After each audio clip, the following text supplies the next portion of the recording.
મહેસાણાના કડી તાલુકાના ખંડમોરવા ગામમાં એક ગંભીર ગોટાળાની ઘટના સામે આવી છે. વર્ષ 1991માં અવસાન પામેલા પૂરીબેન પટેલના નામે વર્ષ 2026માં જમીનનો દસ્તાવેજ થયું હોવાનું બહાર આવ્યું છે. ગામની સીમમાં આવેલ ખાતા નંબર 159 વાળી જમીન કિરણભાઈ પટેલને વેચવામાં આવી હોવાનું નોંધાયું છે. હકીકતમાં આ જમીન 1971માં ઠાકોર પરિવારને મૌખિક કરારથી વેચાઈ હતી, પરંતુ દસ્તાવેજ થયો ન હતો. દસ્તાવેજ ન થવાને કારણે જમીન રેકોર્ડ પર મૃતક પૂરીબેનના નામે ચાલતી હતી, જેનો ગેરફાયદો ઉઠાવાયો છે. મૃતક મહિલાના નામે ખોટી રીતે દસ્તાવેજ થતા ઠાકોર સમાજે ન્યાય માટે સમિતિ બનાવી લડત આપવાનું નક્કી કર્યું છે. જમીન બાબતે સાહેબ આ છે કે અમારા બાપ દાદાએ પહેલા વેચાણ લીધેલી 700 રૂપિયામાં માજી જોડે દેવગઢના પૂરીબેન પટેલ કરીને માજી હતા, એમના ત્યાં છોકરીના લગ્ન હતા. અમારા બાપ દાદા જોડે વેચાણ મૂકવા આવ્યા હતા, 700 રૂપિયામાં વેચાણ આલેલી. આ 65-70 વર્ષના ગારો થયો અને અત્યારે અવરું બોલે છે, ખોટા દસ્તાવેજ કરે છે. માજીને મરી ગયા 20-35 વર્ષ થયા, 30-35 વર્ષ, અને અત્યારે બીજા માજી ઉભા કરી અને ખોટા દસ્તાવેજો લે છે. મારું નામ ઠાકોર રમીજી ઈશ્વરજી. કયું ગામ કાકા? મારું ગામ છે સાહેબ સેદરડી. અમે સાહેબ એક સમાજના જાગૃત આગેવાન તરીકે આજે ગુજરાતમાંથી ઠાકોર સમાજ સમગ્ર આ જે ખેડૂતનો જે દસ્તાવેજ બોગસ થયો છે એમની સાથે છીએ.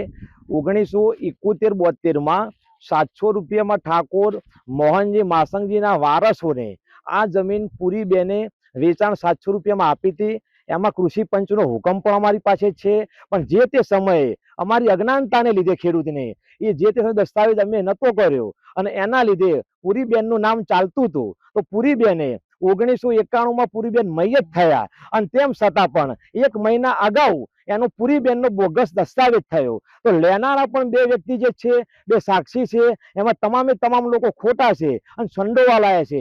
પાન કાર્ડ એમનું ખોટું બન્યું, આધાર કાર્ડ એમનું ખોટું બન્યું, એમના બેંકના જે ચેક છે એ પણ ખોટા આપ્યા. અને એ જ દસ્તાવેજ કર્યા પછી અમને જ્યારે ખબર પડી, સમગ્ર માહિતી એમને ખબર પડી, તો મહિના પછી એમને હવળદ 13 તારીખે દસ્તાવેજ પાસો કર્યો. જો પૂરીબેનના 2 વારસ અંદર નહીં બતાવે દસ્તાવેજમાં, તો પૂરીબેનના 2 વારસ ક્યાંથી આવ્યા? અને પૂરીબેનના વારસોએ પૈસા નથી લીધા 50 લાખ, તો 50 લાખ પાછા કેમ આપવા પડ્યા? એ પણ અમે ખરેખર જે દસ્તાવેજ રિટર્ન કર્યો એમાં આની સમગ્ર માહિતી, સાચી માહિતી અમને જાણવા મળી કે જો દસ્તાવેજ તમે પહેલો કર્યો બોગસ છે, એ સાબિત એમને જે દસ્તાવેજ પાસો કર્યો એના દ્વારા સાબિત થાય છે. અહીંયા જમીન સાહેબ 4 વીઘા છે અને બીજો પણ સર્વે નંબર આની અંદર 308 છે, એ પણ 22 ગુંઠા અંદર છે. તો બંનેનો દસ્તાવેજ બોગસ થયો છે. એક જ ખાતું હોવાના કારણે બંને દસ્તાવેજ આમાં ખોટા પુરાવા ઉભા કરી અને સમગ્ર એક લેનારા પટેલ બિપિનચંદ્ર ડાયાભાઈ થોરના છે અને બીજા લેનારા પટેલ વિષ્ણુભાઈ શંકરભાઈ એ ચુવાડા કરવાના છે અને 2 સાક્ષી પણ આમાં સામેલ છે. તો બધાને ખોટું ષડયંત્ર રચી અને આ બોગસ દસ્તાવેજ ઉભો કર્યો અને દસ્તાવેજ કર્યો છે. તો અમારી સમાજ તરીકેની, ઠાકોર સમાજ તરીકેની, જાગૃત નાગરિક તરીકેની આની અમારી માંગ એક જ છે કે આ જમીનનો દસ્તાવેજ પાસો કરવામાં આવે અને આનો ખેડૂતને, અમારા જે અભણ ખેડૂત છે એને સમગ્ર ન્યાય મળવો જોઈએ એવી અમારી માંગ છે. ઠાકોર નાગજીભાઈ અરજણજી, ગામ ખંડમોરવા 310 નંબર સર્વે નંબર, અને ઠાકોર માનસંગજી રામસંગજીના નામે છે. પૂરીબેન ના નામે છે હાલ. તેમને ખોટા દસ્તાવેજ પુરાવા ઉભા કરીને ખોટો દસ્તાવેજ કર્યા છે. અમારા જોડે 770 વર્ષ પહેલા અમારા બાપાએ 400 રૂપિયામાં 700 રૂપિયામાં વેચાણ લીધેલી હતી. તે મામલતદારનો હુકમ બી અમારી જોડે છે. આ ખોટો દસ્તાવેજ કર્યો ત્યારે હું પહેલેથી મારું વિષય છે, હું 7-12 ચેક જ કરું. તેમાં નોંધ ખાંચી પડી હતી, તો મેં મારા વકીલને પૂછ્યું કે નોંધ છે નહીં પડી. તો પછી એમને જોયું કે ખોટો દસ્તાવેજ થવાનો છે. આધાર કાર્ડ, પાન કાર્ડ, ચૂંટણી કાર્ડ, બેંકના ખોટા ચેક બી છે અને આમાં લોટરી બી ખોટી કરેલી છે.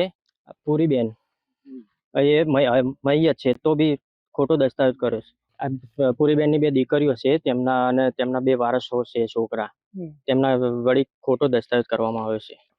અમારી જમીન પાછી મળી જાય એ જ માગ છે. અને ખોટો દસ્તાવેજ, ખોટા ચેક બનાવ્યા, ખોટા આધાર કાર્ડ બનાવ્યા, સબ રજિસ્ટર બી આમાં સામેલ છે. બધી જગ્યાએ અમે અરજી કરી દીધી છે, પોલીસ સ્ટેશનમાં, એસપી ઓફિસ, કલેક્ટર ઓફિસ, નાયબ મુખ્યમંત્રી મારું નામ ઠાકોર રાજુજી પોપટજી નામ છે, ગામ મારું કાસવા. આ જે અમારા જે ઠાકોર સમાજ જે ઠાકોર વિકાસ સમિતિ અમે બનાવી છે, અમે એમને ન્યાય આપવા માટે અમે જે અમારું સંગઠન છે અમે ઊભું કર્યું છે. કારણ કે આવા ખોટા દસ્તાવેજો થતા હોય છે, ઠાકોર એવી હોય કે ખબર પડતી નથી, એટલે લોકો એમને ચીટિંગ કરીને પણ આવી દસ્તાવેજો ઊભા કરી દેતા હોય છે. એટલે એમને ન્યાય અમે અપાવવા માટે અમારા જે ઠાકોર વિકાસ સમિતિ છે અમે આજ ઊભી થઈ છે અને એમને અમે ન્યાય અપાવવા માટે ઊભા થયા છીએ.